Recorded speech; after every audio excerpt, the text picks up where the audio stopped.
What's going on, everybody? It's your boy C-Zar, and we are talking about XRP today. It is the 30th day of July, and here we are at about $3.14, 21 hours left in the day. Before we get started on this video, I just want to say, hit that like button, please. Subscribe if you want to see more content like this, you guys. Thank you all for being here, and let's get into it. Okay, here we are.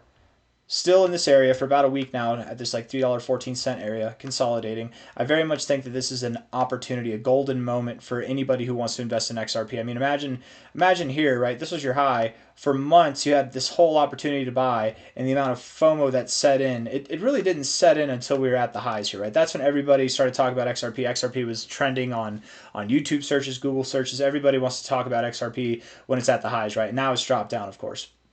You've got a moment to buy yet again below this high. You've got a window, a very small window, where you can buy here at $3.14 below $4. Understand, you guys, if XRP does what I think it's going to do by the end of this cycle, you might not ever see this thing below $4 again, right? Like this is a historical moment for XRP right here at $3.14. You can literally be of the select few humans in existence that can say that they bought below $4. I'm just saying that's how epic this cycle, this pump, this next move is going to be overall for XRP, at least in my opinion. Let's run with that idea real quick. Actually, let's just see, because from a high here to a low, how much did you drop overall? You had a 52% drop. I'm expecting XRP to go to $13, really $14 to $16, but like $13.50 I think at a minimum. So $13.50. If we dropped 50%, you're at $6.50.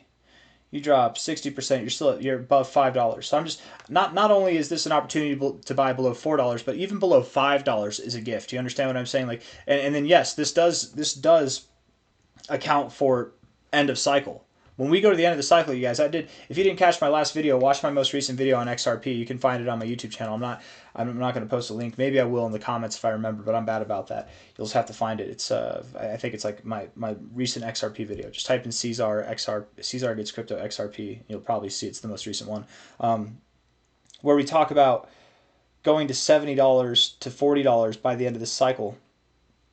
Understand, guys, even if we only go to $42 by the end of the cycle, and I do say only because that's the low end of what we could deem as an acceptable target by the end of the cycle, XRP is not going to drop 90%. And even if it dropped 90%, you're still not going below $4, right? It's not going to drop 90%. It'll probably drop 70% or less.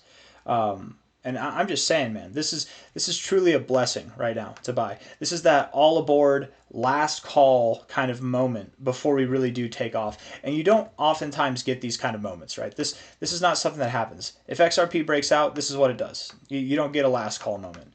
If XRP breaks out and it moves up higher, let's go all the way back, right? This is what it does. You don't get that last call moment, right? I guess you kind of had it here where you moved up and then you had a good bit of consolidation, but here you just moved up. Here you just moved up. Here you just moved up. You don't have these moments where here you moved up at a fantastic pace. You've got an opportunity now. Institutions are buying. You know they are. Venture capitalists, countries around the world, people with deep pockets are buying this, and anybody who's trying to speculate on a smart play, I think XRP is going to do really well. If we're looking at this on a daily time frame here, you do have lower lows in the RSI. You've got higher lows, enough buttering the bread. Let's get into it, okay? You've got higher lows in the price, I think. Let's see. No, it is lower lows. You do have higher lows in the price, but lower lows in the closing price. Lower lows, so that's okay, whatever. Bullish looking RSI overall. You're not getting oversold, but you are getting overbought. Love to see it. MACD's bullish. Yes, you're building bearish momentum now, but you're building bearish momentum and you're not really going anywhere. Stochastics, you're getting to this oversold zone. What you're probably going to do is bounce off that oversold zone. Maybe you continue to drop going into the end of this month and then you bounce higher. I don't know.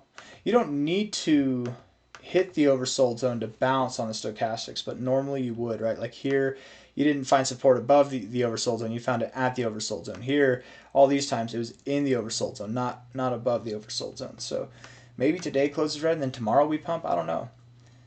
The RSI looks ready to move up, but we could go a little bit lower first, right? In the MACD, you could still go lower. So maybe we do move down. Let's look at the 1 hour time frame. Maybe move a little bit lower from here, but I'm not thinking that we go below this price here of like 296. Not thinking we go below there doesn't mean that we can't go below there. We absolutely can go below there. If we take a low here, driving it up here with this, I mean, you've already broken out of that trend line. You're back testing it for resistance now. Yeah, lower. I think you go lower.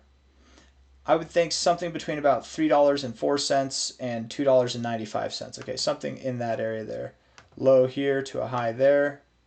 Golden ratio, 382, golden ratio, 0.5. Let's go to the 786, 886. $3.03 to $3. Something in that area. So you probably don't even go below $3. Okay, cool. That's my expectation, at least looking at this here. 1 hour RSI, neutral, not a whole lot to go off of. Same thing with the stochastics, and same thing with the MACD. All I can say is they're all neutral, but kind of leaning to the bearish effect, which would make sense that we go a little bit lower. But they're neutral, so not really a whole lot to go off of. The 4-hour time frame does look bearish, I suppose. Stochastics look bearish, and the MACD rejecting the 0 looks bearish too. So agreeing with the idea that we go a little bit lower. Okay, so today might be red, and that's okay. If today's red for XRP, I would think that today's going to be red for Bitcoin too, which very well could be. It's very possible. I do believe that nonetheless, though, even if today's red, even if tomorrow's red, the month of August and going into September should be bullish as hell. I forget if I said it in this video or not, but I've said it for a couple other videos today, so I'll just say it for this one as well. I do believe that Bitcoin will top off in August, and then thinking about that kind of prospectively and retrospectively, what that's meant in the past 2 bull markets that I've been a part of. When Bitcoin moves up and we're in alt season, typically it's after Bitcoin tops that altcoins top. Altcoins don't top with Bitcoin in alt season. And actually, you'll see Bitcoin run up, it'll form its top, it'll consolidate, altcoins will top off, and then the market drops after that. That tends to be, and when I say drops, I'm not expecting like a bear market or anything like that. I just mean like that's our next corrective phase, 4 to 6 weeks, 8 weeks of corrections. I don't think that we're going to have these multi-month corrections like we've been accustomed to all cycle. I think things are about to start moving at a faster pace between now and the end of this year and going into the beginning of next year, the end of the cycle. But it would make sense. All I'm trying to say is that XRP tops off in that $13 to $16 area, probably like $14 to $16 area, sometime in September, not August. That's what I'm thinking. Probably earlier, mid-September, if I really had to guess. But the time frame's getting pushed back a little bit, and that's okay. If I'm wrong, that's okay. Maybe XRP tops off in August still. I mean, this thing, whenever it moves up very fast.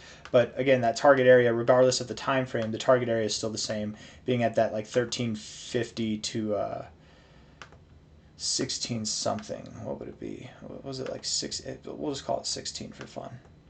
13 to 16 bucks. Let's take a high here to a low. 1356. I mean, if you move up a little bit above that, yeah, you could see maybe even as high as 17 bucks, but I doubt you get to 17. You probably stop between 1356 and 1656, let's say. Something in that area there. Between now and the middle part of September, that's my guess, okay? Yes, we're pushing the time frame back, but that's okay.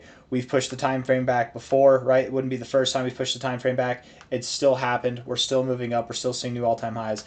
And one thing's for certain, you guys, we didn't spend multiple cycles consolidating in this range for this slightly higher high than what we had back here in the beginning of this range, for that to be it. I don't think so, right? That's not the story that's written here. We're just beginning this move, and if anything, I think that we've got a lot of growth to go in a very, very short amount of time.